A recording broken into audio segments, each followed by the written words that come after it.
Hi friends, வணக்கம். இந்த வீடியோவில் வந்து நம்ம ரொம்ப ஈஸியான ஒரு சைடிஷ் ஐட்டம் வந்து பார்க்க போகிறோம். இது என்னென்னு கேட்டிங்கன்னா, கத்திரிக்காய் வச்சு கத்திரிக்காய் பொரியல் பார்க்க போகிறோம்.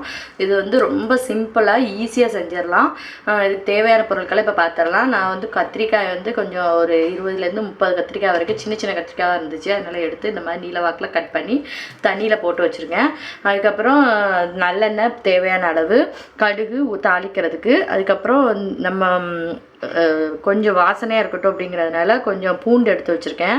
ஒரு 10-12 பல் பூண்டு எடுத்து இந்த மாதிரி உரிச்சு எடுத்து வச்சுருக்கேன். அப்புறம் தேவையான அளவு உப்பு, மிளகாய்த்தூள் தேவையான அளவு காரத்துக்கு ஏற்ப, அப்புறம் தாளிக்கிறதுக்கு கருவேப்பிலை, அப்புறம் சீரகம் கொஞ்சம் எடுத்து வச்சுருக்கேன், காயம், அப்புறம் மஞ்சத்தூள். இவ்வளோதான் இதுக்கு தேவையான பொருட்கள். ரொம்ப சின்ன இன்க்ரீடியன்ஸ் வச்சு சூப்பராக வந்து ஒரு பொரியல் வந்து ரெடி பண்ணிடலாம். சீக்கிரமாகவும் ரெடி பண்ணிடலாம். வாங்க இது எப்படி செய்யலாம் பார்க்கலாம். இப்போ வந்து ஒரு கடாயில் வந்து நம்ம கொஞ்சம் நல்லெண்ணெய் விட்டு கடுகு போட்டாச்சு. கடுகு பொரிய ஆரம்பிச்சிருச்சு.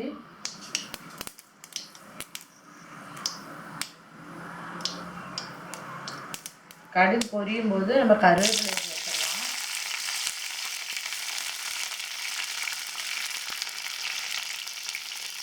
இது கொஞ்சம் பொரிஞ்சு அடங்கினதுக்கு அப்புறமா நம்ம பூண்டு சேர்த்துட்டோம்.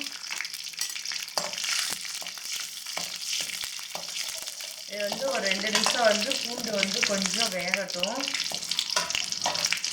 இப்போ வந்து பூண்டு வந்து கொஞ்சம் நல்லா சுருங்கிட்டு இப்போ நம்ம இதை போட்டுருவோம். நம்ம எடுத்து வச்சிருக்க கத்திரிக்காயை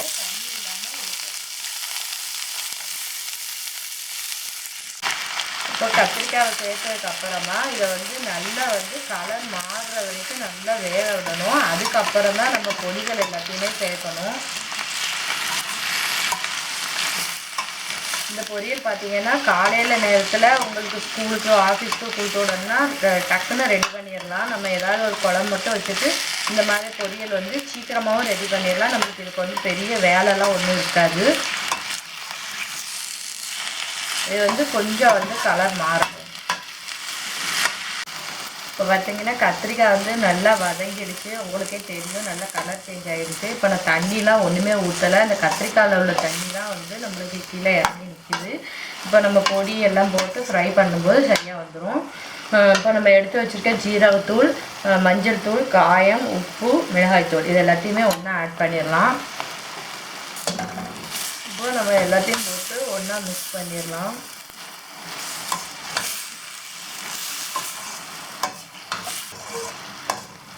வந்து ஒரு 2 நிமிஷம் இருக்கட்டும், ஆஃப் பண்ணிடலாம். அவ்வளோதான்.